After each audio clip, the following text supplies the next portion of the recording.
Hi guys, XtraTalk here. We have some special guests with us today. We have Club América fans ready to talk and discuss Jorge Sanchez, one of the signings we had in the summer not so long ago.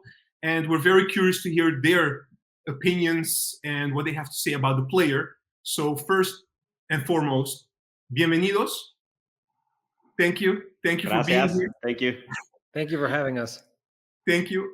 So for the viewers, I have Lillian, Club América fan. Hi, Lillian. Can you tell us a little bit about how you became a fan of Club América? Yeah, first of all, hi to all of you. My name is Lily. It's a pleasure to be here today as an Americas fan. First of all, congratulations on yesterday's victory against Rotterdam. Thank you. Well, I became a great fan of America since my grandfather was a little kid and he was a football player.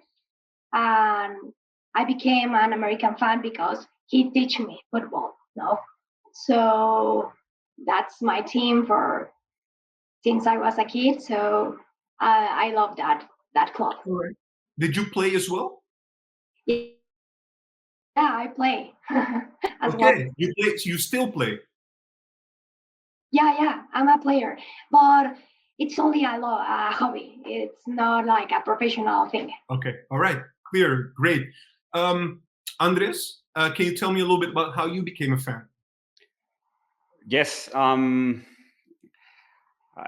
think it's a bit messy because in my home, my father is a Chivas fan, who is our rival team, and my brother is a Cruz Azul fan. So I spoke with your brother. I didn't understand either how that's possible.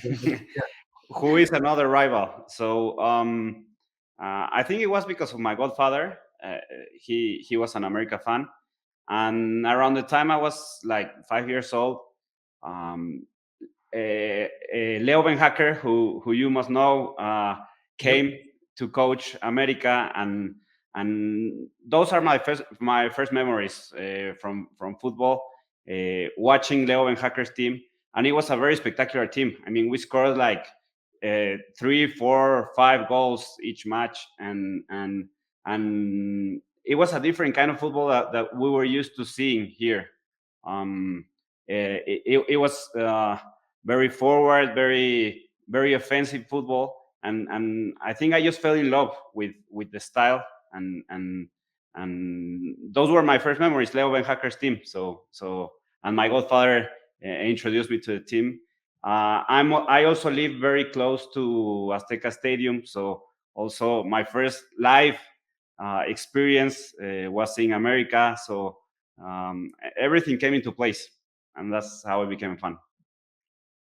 Awesome. Just to tell you something, by the way, I've been to the Azteca Stadium when Ben Hacker was the coach. So I've seen one game of America. They played against Pumas at that time. So it was fun. It was great. Very nice atmosphere around the stadium as well. So I enjoyed that. Jose? Well, I think it's your story. It's a similar story as Lily's and Andres. I mean, like many football fans, I got engaged with America or with my team because of my family. In my case, was my dad, who's been an America fan since he was a kid, because his father before him was an America fan. So I think there was no choice for me but to support Club América, and that was only reinforced the first time I stepped into the Azteca Stadium. You know, the magnificency of it, and the atmosphere that's, I think it's unparalleled.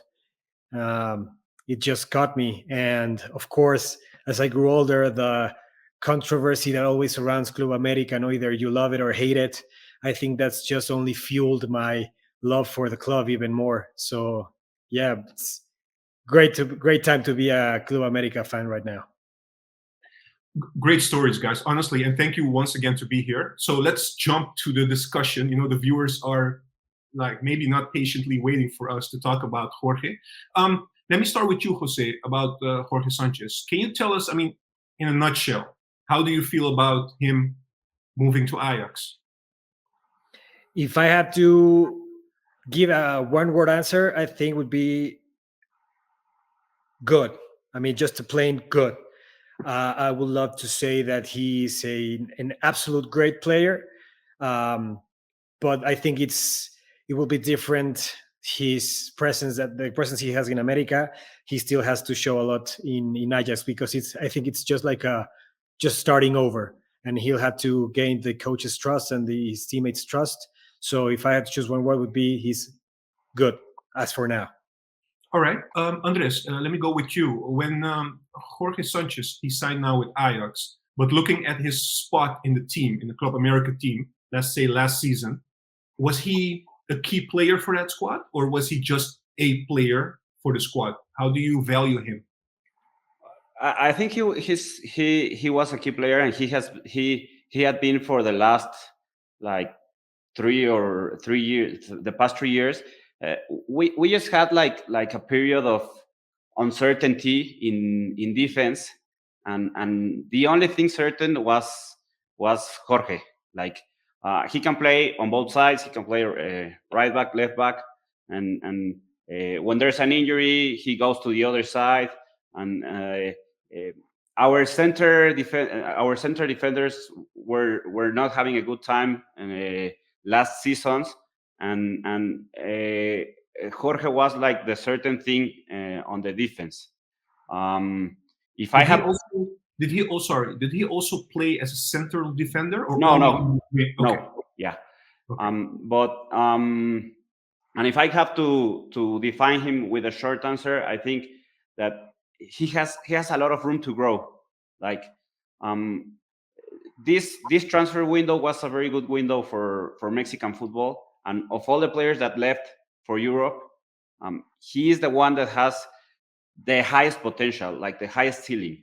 So he's the one that will be benefited the most by going to European football. All right, we'll touch upon that in a bit. Lillian, I'm going to go with you. When you heard the news about Jorge going to Ajax, what was your reaction, and what do you think of this transfer in general? Well, as we can also say that Jorge Sanchez made a great decision to go to Ajax. We have a good players who have played very well in Holland, for example. And a very clear example is Edson Alvarez. Not double G already, know him better. He's another Mexican player in that team. Yeah. And well, I think that with the departure of Masauri to Bayern, Ajax needed a right back. And Jorge Sanchez, it was the great opportunity to continue growing, and also in Europe. What a better way to go to Ajax? No, it's a win-win. Absolutely. So you're not mad at us. You're not mad at Ajax for him leaving. No. I think that it was a great decision. Yeah, I think we actually benefited from that move. I mean, we couldn't be mad at you. You guys did. Because he's gonna be playing at great level right before the World Cup, and the player that takes his place. I mean, if he hadn't been for the transfer, he'll still be getting minutes with the U20s and stuff. So we had another player, young player, who's been able to take that spot and get his opportunity, and he's been performing well as of now. The few games that he has a chance to play. So I think it's like. I think it's not that you're taking players from us. It's just I think we are, just like promoting them. Yeah, two interesting things I want to touch upon before I move back to Jorge Sanchez about your club. I don't follow Mexican football a lot, but what I knew when I was following Mexican football, because I've been in Mexico for a year. At that time, it was a long time ago, by the way, but at that time, Club America was buying a lot of players. And I spoke with a Mexican friend not so long ago, and I still had that idea about Club America, but he said, no, actually, Club America is really investing much more in youth. Is that correct? Jose, you can answer. I think since a few years ago, that's been the case. Years before, like when we were kids, and even up until we were teenagers, and correct me, Lily and Andres, if I'm wrong, we used to be, that kind of team that bought, the greatest talents, to be importing players from, South America, some players from Europe, or players who would be here to just end their career. So as it was the case with Zamorano or Piojo Lopez. No, and I think ever since a few years ago, the team as an institution has been more focused on investing in younger talents, so as to, and I don't know this for certain, but it's been a concurring thing that we develop great young talents, and then they either leave for Europe, or and most of them get their chance on the national team. So I think that's the case, and I think it's great both for Club América and Mexican football as a whole. Yeah, Andres, touching upon that, how did that change happen? Did you guys get another management, another board? How does this strategy change? Do you know? I think that we are like in the sweet spot, like in a mixture of still buying players from other countries coming to America, like good players, like not so expensive players like before, but and yes, there was like a change of management like 8 or 9 years ago, and they started focusing on youth. We started winning like the youth championships, like the under 20 and under 23 both won like 2 or 3 times the championship, and that's a generation from Jorge, Edson, Diego Lainez, who was also rumored to go to Ajax a couple of seasons ago. So America got one of the best youth schools in Mexico, but we have that mixture, not as Pachuca, who is the other Mexican team who has a good youth school, but they just develop talent and sell. Like they are not bringing like expensive players. They develop and sell, and we have like that mixture.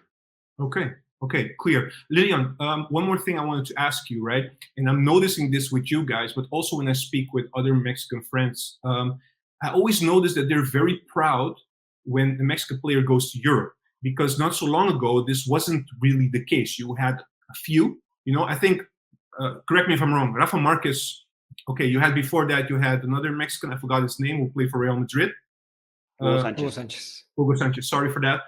Forgot his name. But after that, Rafa Marquez, and then you didn't have that many. But now you're seeing more and more Mexicans also going to Europe. And one thing that I've learned is that the salary level in Mexico is pretty high. So Mexicans don't really need to go abroad, to play.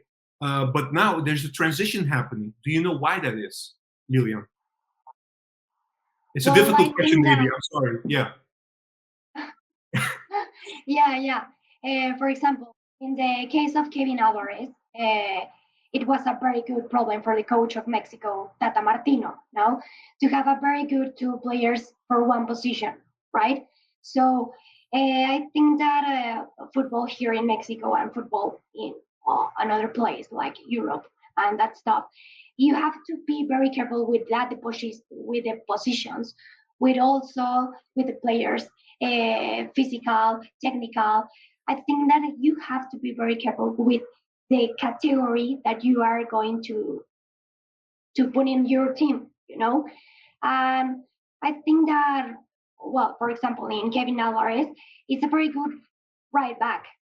Perhaps we can say that he's a bit better technically than Jorge Sanchez. Yeah, Kevin Alvarez plays for Pachuca, just for our viewers, right? Yes. On the right, yeah. So he competes with Jorge Sanchez in the national squad, correct? Okay. Sorry. Go ahead. Sorry. Yeah. But the truth is that Ajax chose well, because I think that, as I said before, Jorge stands out for his great condition, and it's also stronger than Kevin. So that's the comparative that, as a coach, you have to make. That you, as an Ajax fan, you can be confident that the Ajax chose the best player. Yeah, one thing that I've learned, or I've noticed now that we have Edson Alvarez, when he came, there was a lot of like criticism from a lot of fans, because I think what I thought we were getting a central defender, but now he's playing as a like pivot midfielder, and he has been progressing a lot. And a lot of people now are like, "Oh, I hope nothing happens with Edson because he's the best number 6 we have. There's no one else like him."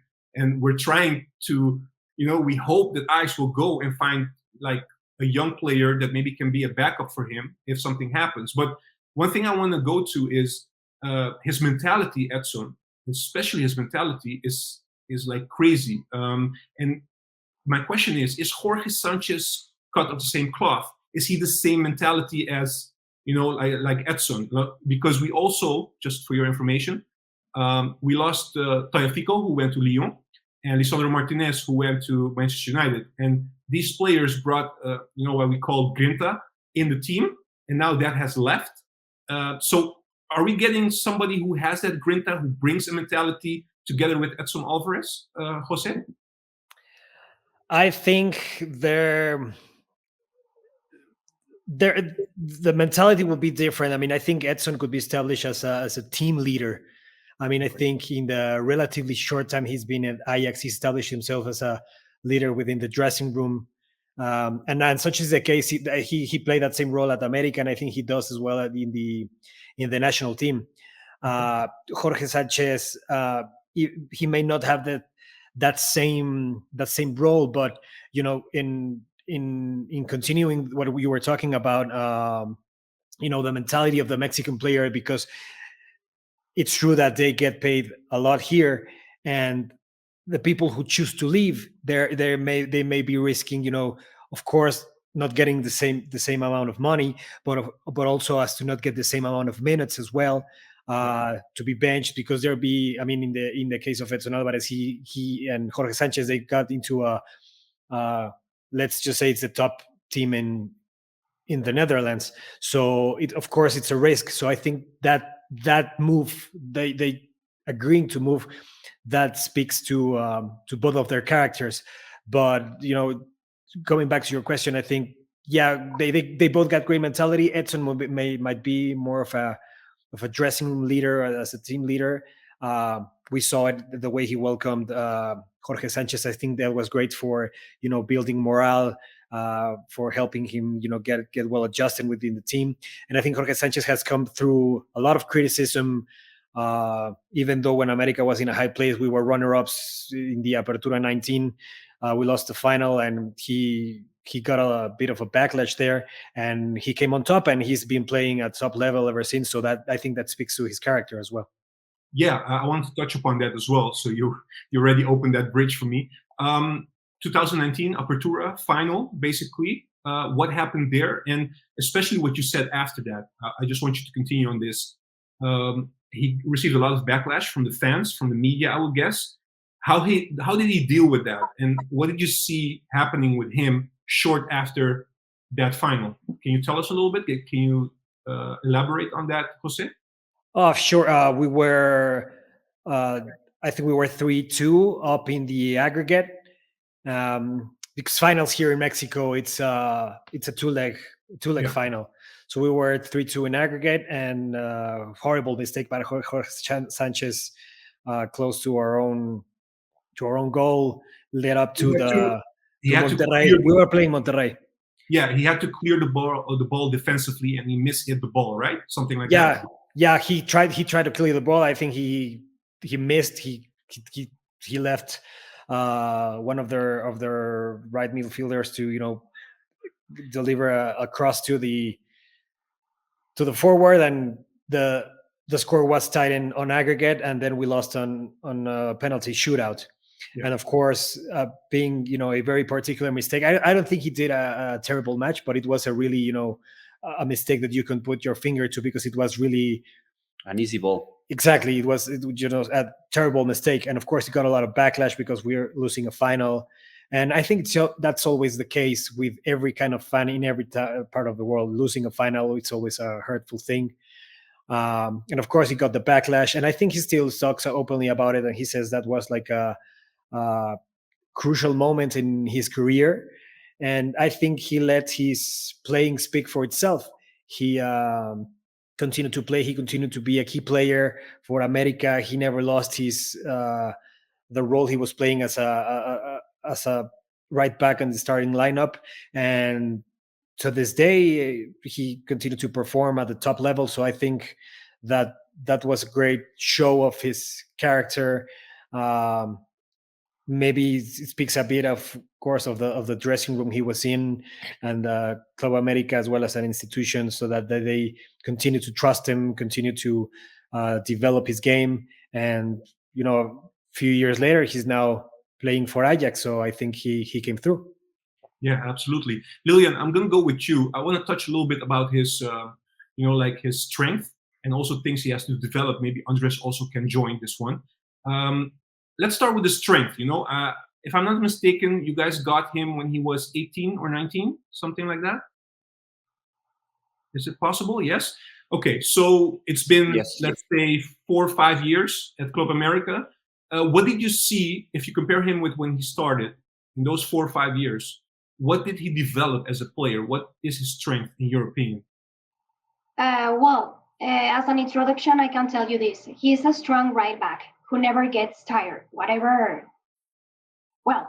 better than that?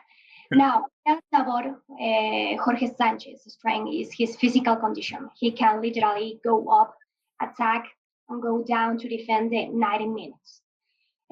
From what he showed us in America, I think he could play 2 games in a row and not get tired.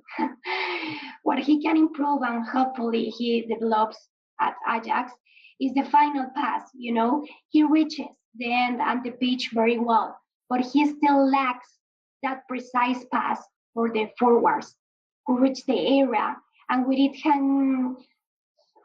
he can give us many assists. I think that he was a very important player in the Club América.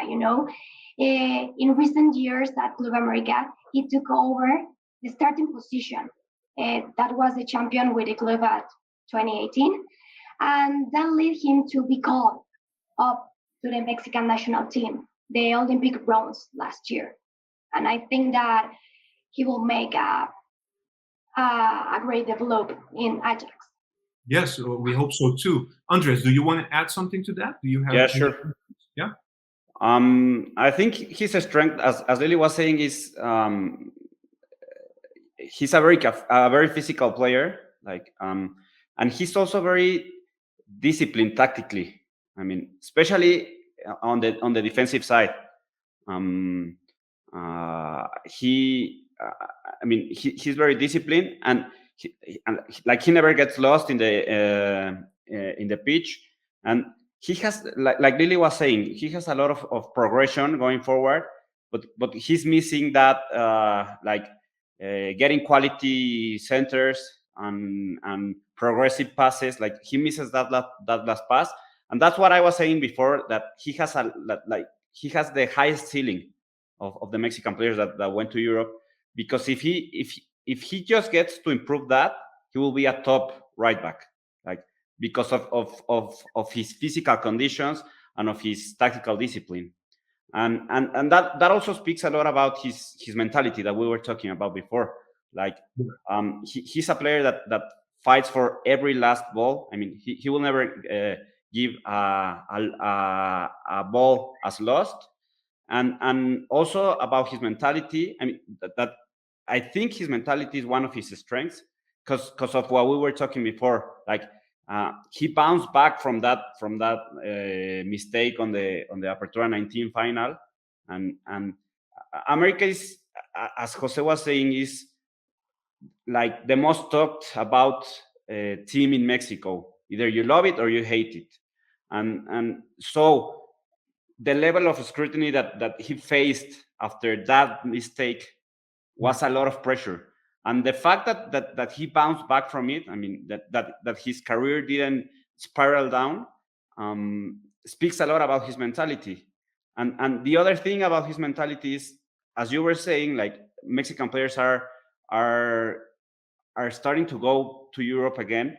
But we have both cases. I mean, we have the player that stays, and we have the player that wants to go, that gets out of his comfort zone and and risk something, risk being away from their family, risk maybe losing the starting job in the national team, but because they want to get better, because they know Europe is going to make them better players. And just the fact that he's taking that step speaks a lot about him. I mean, there are better players, like technically better players that are rumored to go, that have been rumored to go to Europe, like for 2 or 3 seasons. Also, America had one that was rumored to go to Ajax, Sebastián Córdoba, and he preferred to go to another team to make more money, to another Mexican team to make more money. He went to Tigres instead of going to Ajax. And their careers are like opposites. Like Jorge is going up, and Sebastián Córdoba got stuck, and so that speaks a lot about his mentality. The starting job in the national team, the right back starting job, is a 3-way fight between Jorge, Kevin Alvarez from Pachuca, and Julián Araujo, who plays in Galaxy, and suddenly by making this move, Jorge is the front runner for the starting job when November comes and we face Poland in the World Cup. So if he gets like good minutes and if he adapts quickly, he's a front runner for the job. So that speaks a lot about his mentality. Yeah, I also want to add, Juan, what you mentioned about 2019. It was unfortunately, in the last few minutes, he made a mistake. That the rival team turned into a goal, and that put in the end cost the club the title. But it's easy to point to one mistake as a culprit, But being a team support, you have to be obviously get back to him, Obviously, the Americans fans are very loyal, but also demanding, and Jorge did come under pressure in the following games. But after losing a final, it's natural. You are a human, You make a mistake and you have to recover for that. Yeah. The truth is that he recovered quite quickly, and I will even say that, that he helped him improve as a person, as a player, to recover from that mistake that he had. A clear example is that he never stopped being a starter, and also because of his good performance with Club América, they began to call up from the Mexican team right from 2019. Yeah. No, absolutely. Look, the only reason why I brought up this, or why I wanted to talk about this, is to see how he is as a person. I want to know his mentality, and of course, the fact that he played now and he's coming here, I already knew a little bit, like he managed to come back from this. But also, it's important for us to know what kind of person we're attracting. What kind of athlete is coming to our club. I want to stay a little bit about his strengths and weaknesses. I want to go a little bit deeper. You guys say it's interesting because Lillian said that, and Andres, you're saying that as well. You guys are talking about his potential, that he has a very high ceiling, according to you guys. Maybe a very hot take here. I'm going to ask this question.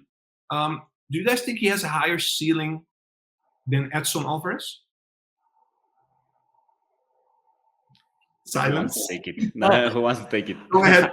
Everyone can react. Go ahead. First of all, I think both Lily and Andres said it spot on. His strengths and his weaknesses as a player regarding that last part of the pitch. With the key passes and the key crosses, that's where he lacks the most. So yeah, regarding the higher ceiling, I mean, Edson, when he left for Ajax, he was already a more developed player. Of course, he had a lot of space to grow into going to Ajax. Like, as I said before, leaving for one of the top teams in Europe, it's always like starting all over again. I mean, but Edson was a more established player, both in the dressing room, in the national team. So I think Jorge Sanchez will face a more of a bigger challenge to earn that starting spot on the Ajax team. So, and yeah, of course, like Andres said, if he manages to get better at that, at those key passes, at those key crosses, I think he might be a very, very complete player. What about his technical ability? How is that? Can you tell us a little bit about that? Like how he turns, how he like touches the ball, how he does short passing, these kind of things. Andres, maybe you want to talk about that? Yeah, well, I think that just because of the nature of the position, probably Edson is a bit. He's not the most technical, but he gives the game a lot of flow, like progressing from one side to the other. Like he is like the cornerstone of the team, and to make them move forward. And I think Edson lacks a bit of his weaknesses are when he plays with his back against the goal, like when he has to play, when he has to receive the ball with the defender on the back. I mean, he technically can struggle, and for his position, Jorge, I think he has the right set of skills technically. But by the nature of the position, I think maybe Edson is a more technical player. I mean, and Jorge is a more physical one. Okay. Lillian, touching on that, does it mean that Jorge at Club América was always running without the ball forward and receiving the ball there, or was he also part of the build-up play?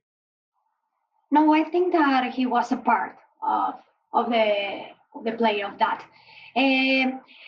Well, I think that, as I said, he will play 2 games in a row and not get tired. In addition to being a right back, he also can play on the left side. And well, the strength of his physical condition, I don't know.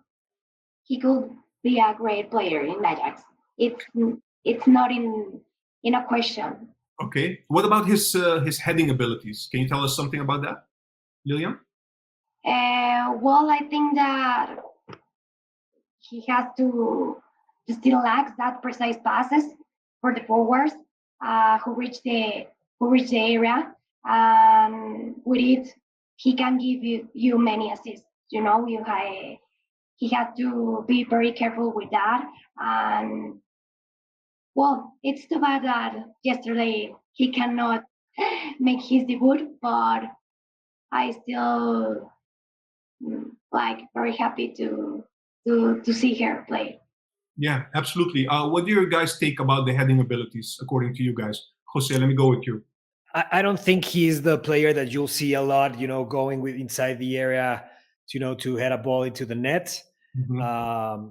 I think his heading abilities translate more into the defensive side of it. We've seen it, having, clearances, heading the ball clear of the area.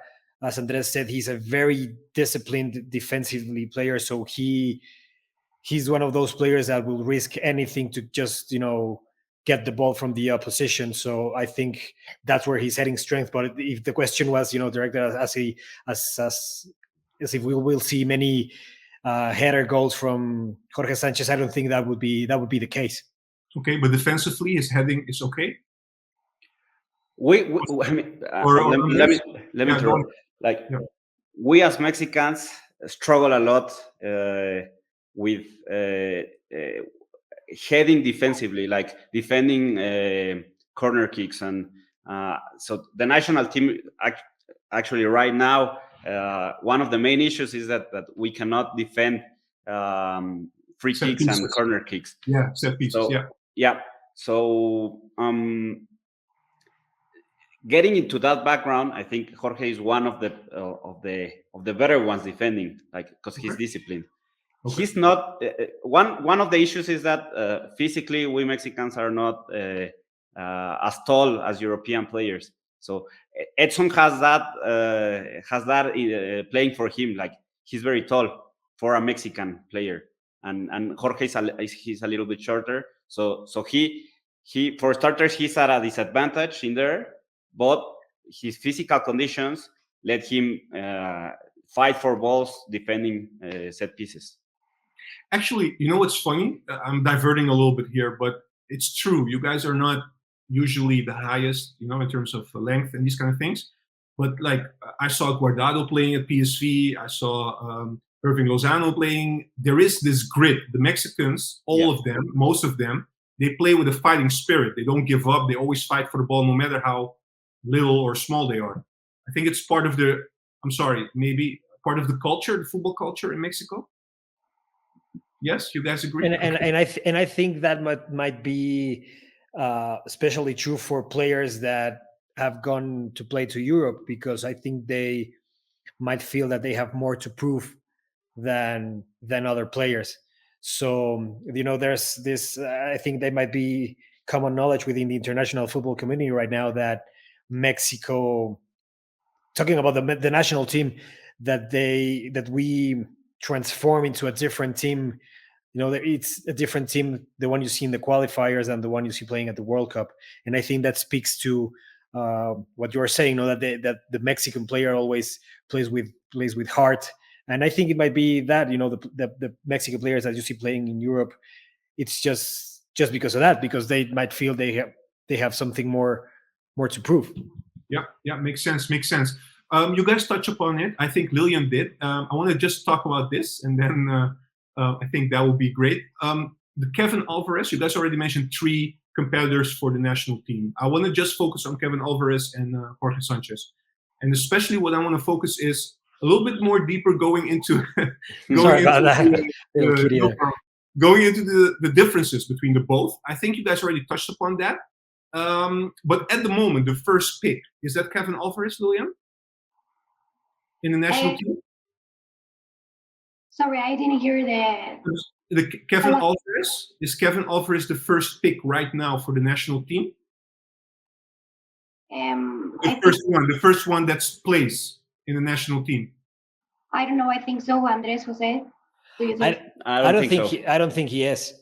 Okay. Although right. I think, and I know we're here to talk about Jorge Sanchez, but I think because of the timing of it, it's necessary to speak about both of them. But as I understand it, and correct me if I'm wrong, Juan, Kevin Alvarez was actually the first choice for that right back position before Jorge Sanchez was. Is that correct? I cannot confirm that. I really don't know. But it's strange because I heard the news also, but I didn't see any from the Dutch media side. I never saw a linkage with him. So it was more from Mexico. That news was coming from Mexico. But also, I wouldn't be surprised because we just signed a collaboration, an agreement with Pachuca. So I think we are already looking, in Dutch you say, you're looking at somebody's kitchen already, So, yes. I'm sorry, I translated it. But so I think they looked at him and maybe they were interested, but I don't know. I cannot tell you why we went for Jorge instead of Kevin Alvarez. Maybe money, maybe something else. I don't know. I can. Yeah. Go ahead. Go ahead. Okay. Well, as I said, it was a very good problem for the coach of Mexico, Tata Martino. I think that you have, like you say, to have very good players for one position. I want to add that Kevin Alvarez is a very good right back. Perhaps we can say he's a bit better technically, but I still say it. I think that the Ajax chose well. Okay. Do you guys agree on this? Yeah, I can also add on that because going back like a few months, their right back position in the national team was a bit uncertain. Certainly, Jorge is the one with the most experience of the 3 that are fighting for the starting job. He played in the Tokyo Olympics. And the Mexican team that won the bronze medal. So he has that experience, and Kevin Alvarez is a bit younger. Like Lily was saying, he probably is a bit better technically. But as I was saying before, I think Jorge has a lot more room to grow because we can identify very specific problems that he needs to correct in Europe. Ajax will help him a lot in that, and that 3-way fight for the starting job, like it was turning before Jorge was rumored to go to Ajax. It was turning more towards Kevin being the starter. But suddenly, Jorge signed with Ajax. Julian Araujo, who is the other one, is rumored to go to Porto. It may still be done on the next few days. And suddenly, Kevin is. I think for me, Kevin is now the third option. Like Jorge is clearly now the front runner for that starting job. If Julian Araujo gets his deal done and goes to Porto, he will be the second option, and probably Kevin Alvarez will miss the final squad or be the third option in the position. Also, I think speaking about, I mean, the question of was Jorge Sanchez the right choice in terms of Jorge and Kevin? I don't think there's like a simple answer to that. I don't think there would be a wrong choice. They're both great players, and of course, any team will always want to have great players in their roster. Regarding the media speculation and all, I asked you about that because I read in the Mexican news that actually Kevin Alvarez was the first choice for Ajax, and then the deal didn't go through because something about money or whatever Pachuca was demanding for the player or something like that. So they turned to Jorge Sanchez. So I don't think that would translate into it being the wrong choice or getting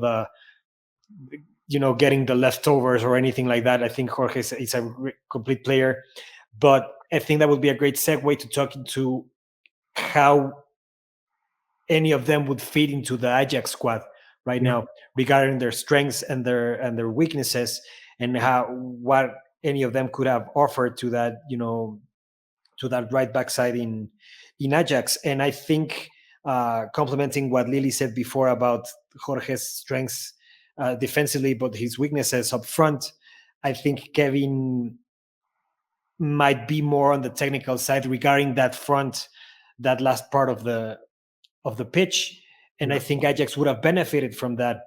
I mean, I guess we won't know by now, but I think Jorge is, for me at least, the best choice for the national team. I think Kevin might have been the best choice for Ajax, but I still think you guys are getting a great player for your particular needs on the team right now. All right. Look, actually, these are all the questions that we had. Just some final comments or thoughts about Jorge Sanchez. Maybe you guys want to say something at the end. Lily, you can go first if you want. Well, the only thing that I can say to you is you can be confident that Ajax choose the best player, and hopefully we have the best, like all the games that Jorge do the best. Yeah, are you guys gonna follow Ajax a little bit to see if he does well, yes or no? How he develops and these kind of things. I mean, we tried our best to wake up really early yesterday to see if he was going to play, but wasn't the case. But I mean, of course, we'll be following his career, and of course, I think we might be sort of honorary Ajax fans by now. Yeah.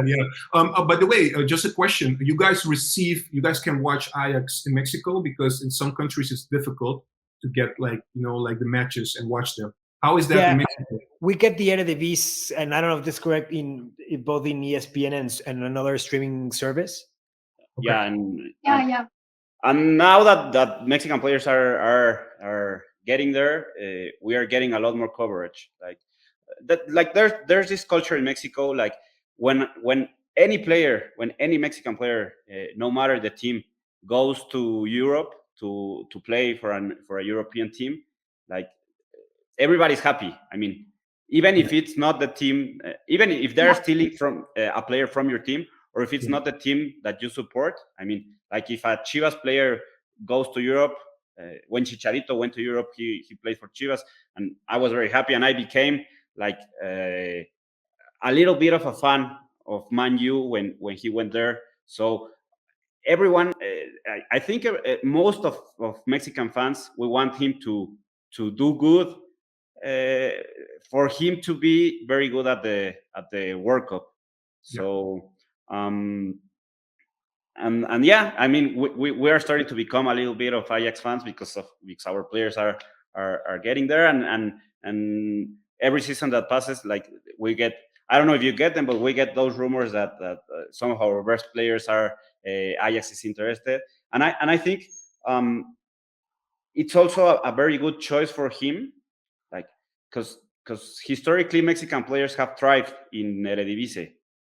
Like you were talking about Guardado, Salcido also went there, Hector Moreno, most of them with PSV, but I think it's a good league for Mexican players to develop on the highest level, because Premier League is just too physical for us, and for a player to give that jump from Liga MX to Premier League, it's very difficult.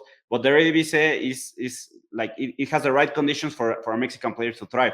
So that speaks into the what I was saying, that he has a high ceiling, and I think he made the right choice for his potential to be fulfilled.